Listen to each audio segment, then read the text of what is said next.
Hello everyone, आज की इस वीडियो में हम बात करेंगे कि मीडिएशन सेंटर का क्या रोल है हमारे केस में। अगर आप कोई कंप्लेंट केस करते हैं या फिर कोई केस होता है आपके अगेंस्ट, या फिर आपने कोई एफआईआर की है या फिर किसी ने आपके खिलाफ एफआईआर की है, फिर चाहे वो एनसीआर की हो, तो इसमें मीडिएशन सेंटर का क्या रोल है। मीडिएशन सेंटर में हमारा जो केस जाता है वो क्यों जाता है और उसको क्या क्या अधिकार हैं और कौन कौन से केस मीडिएशन सेंटर में जाते हैं, इस टॉपिक पर आज हम इस वीडियो में हम बात करेंगे।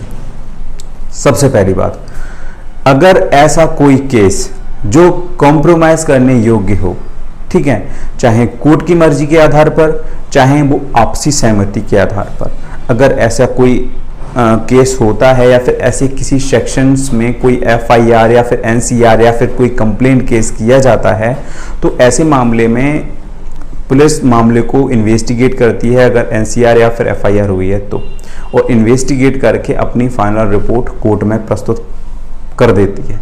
उसमें जो भी धाराएं हैं अगर वो कंप्रोमाइज करने योग्य हैं तो सबसे पहले कोर्ट क्या करेगा कि उस केस पर सुनवाई करने से पहले उसका ये विचार होता है कि हो सकता है कि इनको थोड़ा सा कन्वेंस कर दिया जाए, समझा दिया जाए दोनों पक्षों को, तो मे भी इसमें कॉम्प्रोमाइज दोनों पक्षों में हो सकता है, तो ये कोर्ट कचहरी के चक्करों से और केसों के झंझट से बच जाएंगे।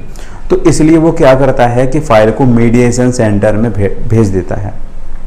मीडिएशन सेंटर में क्या होता है कि दोनों पक्षों को बुलाया जाता है और उन दोनों पक्षों में कॉम्प्रोमाइज़ करने की कोशिश कराई जाती है, या फिर किसी भी प्रकार से वो किसी के समझाने बुझाने से वो कॉम्प्रोमाइज़ कर लेते हैं, तो उस मामले में मीडिएशन सेंटर अपनी एक रिपोर्ट तैयार करता है और वो कोर्ट में भेजता है।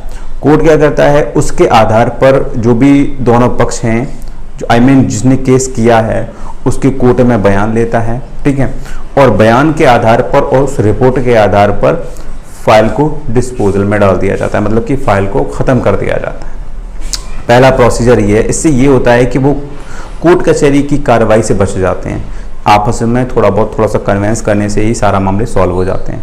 लेकिन अगर मीडिएशन सेंटर में फाइल आ जाने के बाद अगर दोनों पक्ष आपस में राजी नहीं होते हैं, या फिर जो पीड़ित व्यक्ति है अगर वो कंप्रोमाइज़ करने के लिए तैयार नहीं होता है, वो चाहता है कि इसको मैं पनिशमेंट दिलाऊं, वो चाहता है कि इससे मैं ये हक लूं, ठीक है, या फिर इसने जो किया है इससे भुगतान करना पड़े, तो अगर वो आपस में कंप्रोमाइज़ कर लेते हैं, लेन देन कर लेते हैं, तब तो ठीक है। अगर वो राजी नहीं होता है पीड़ित पक्ष या फिर अपोजिशन पक्ष, तो उस मामले में फाइल जो है मीडिएशन सेंटर से महीना डेढ़ महीने के बाद कोर्ट में वापस भेज दी जाती है, और वो अपनी एक रिपोर्ट लगा के भेजता है कि भैया दोनों लोगों में आपस में कॉम्प्रोमाइज़ नहीं हुआ, आपस में बात नहीं बनी।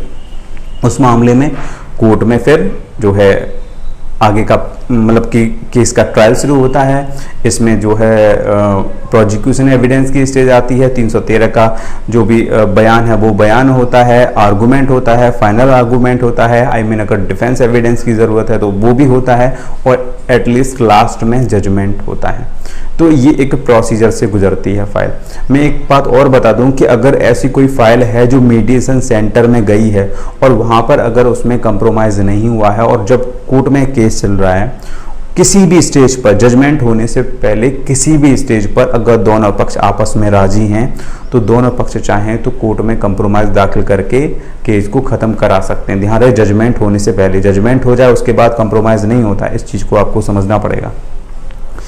तो इस तरह से मामले को ख़त्म करा सकते हैं। कुछ धाराएं ऐसी हैं जो आप आपसी सहमति से कोर्ट में एफिडेविट अपने बयान देकर के मामले को ख़त्म करा सकते हैं, और कुछ मामले ऐसे हैं, कुछ सेक्शंस ऐसे हैं जो आप कोर्ट में बयान देंगे, उसके बाद कोर्ट डिसाइड करेगा कि इस फाइल का डिस्पोजल करना है या फिर नहीं करना है।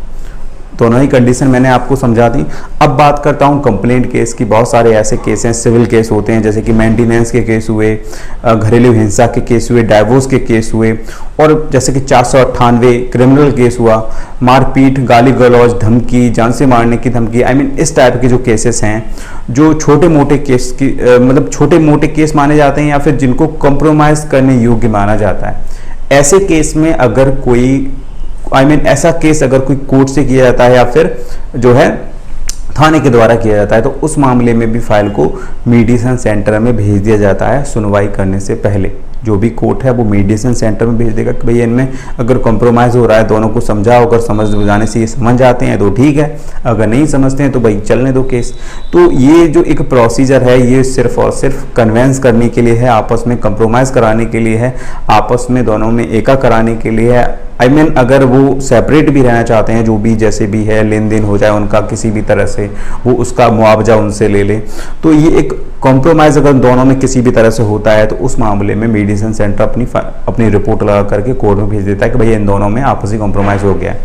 कोर्ट में बयान होता है और फाइल डिस्पोजल में चली जाती है, ख़त्म हो जाती है फाइल। लेकिन अगर मीडिएशन सेंटर में बात नहीं बनती है तो फिर फाइल कोर्ट में भेज दी जाती है और फिर केस का ट्रायल शुरू होता है, वहाँ पर केस वगैरह शुरू होता है, गवाही होती है, ठीक है, आर्गूमेंट होता है, तो जजमेंट होता है, तो एक प्रोसीजर से फाइल गुजरती है उधर, ठीक है। तो वो कोर्ट कचहरी का मैटर रह गया 2-2, 3-3, 4 साल, 5-5 साल, और लोगों को 10-10 साल, 20-20 साल लग जाते हैं। जो सिविल केस होते हैं प्रॉपर्टी से रिलेटेड में 20-20 साल लग जाते हैं, लेकिन कुछ केस ऐसे हैं जो 1-2 साल, 3 साल में ही निबड़ जाते हैं, वो एक अलग बात है। तो इस प्रोसीजर से वो बच जाएंगे अगर वो आपसी कंप्रोमाइज़ कर लें, तो इस बात को आप समझिए। अब बात करते हैं कि अगर मीडिएशन सेंटर की तरफ से अगर आपको कोई नोटिस आता है और आप अगर मीडिएशन सेंटर ना जाएं तो क्या मीडिएशन सेंटर आपके खिलाफ वारंट जारी कर देगा? नहीं, मीडिएशन सेंटर आपको नोटिस भेजेगा। अगर आप नोटिस पे नहीं आते हैं तो आपके खिलाफ कोई भी कार्रवाई करने का अधिकार मीडिएशन सेंटर नहीं रखता है, पहली बात। दूसरी बात, अगर आप मीडिएशन सेंटर की बात ना माने तो क्या होगा? तो कुछ भी नहीं कर सकता मीडिएशन सेंटर। मीडिएशन सेंटर जो भी है, आप बात नहीं मान रहे हैं, आपका समझौता नहीं हो रहा है, आपका कॉम्प्रोमाइज़ नहीं हो रहा है, तो मीडिएशन सेंटर का काम सिर्फ ये है, वो 2 तरीके की रिपोर्ट लगाता है। पहला ये है कि दोनों पक्षों में आपस में राजीनामा नहीं हुआ, तो दूसरी टाइप की रिपोर्ट ये है कि दोनों पक्षों में आपसी कॉम्प्रोमाइज़ हो गया है, ठीक है, दोनों ही लोग फाइल का डिस्पोजल कराना चाहते हैं। तो ये सिर्फ 2 टाइप की रिपोर्ट भेजता है। अगर आप आते हैं, बात करते हैं, कंप्रोमाइज़ होता है तो ठीक है। अगर आप नहीं आते हैं लेकिन कोर्ट में आते हैं, कंप्रोमाइज़ नहीं बनता है, तब भी मीडिएशन सेंटर का ऐसा कोई रोल नहीं है जिससे कि आपको कोई नुकसान हो। वैसे आप मीडिएशन सेंटर की तारीख पे जाएं तो अच्छा है, ठीक है, उससे ये रहता है कि हाँ ये पक्ष कहीं ना कहीं कंप्रोमाइज़ करना चाहता है, एका करना चाहता है। ये मीडिएशन सेंटर की नज़र में भी आता है, ये रिपोर्ट में भी लिखा जाता है कि हाँ ये पक्ष आ रहा है लेकिन दूसरा पक्ष आ ही नहीं रहा। तो फाइनली वो अपनी रिपोर्ट लगाता है कि भाई दोनों लोगों में कंप्रोमाइज़ नहीं हो रहा है, ठीक है। तो आप जाएं तो अच्छा है। अगर आप नहीं जाते हैं तो आपके अगेंस्ट कोई भी विशेष कार्रवाई नहीं होगी, किसी भी प्रकार की आपके खिलाफ कार्रवाई नहीं होगी। जनरली फाइल को ट्रांसफर करके कोर्ट में वापस भेज दिया जाएगा, वहां पर केस शुरू हो जाएगा। तो ये पूरा प्रोसेस है। So guys, I hope you like this video.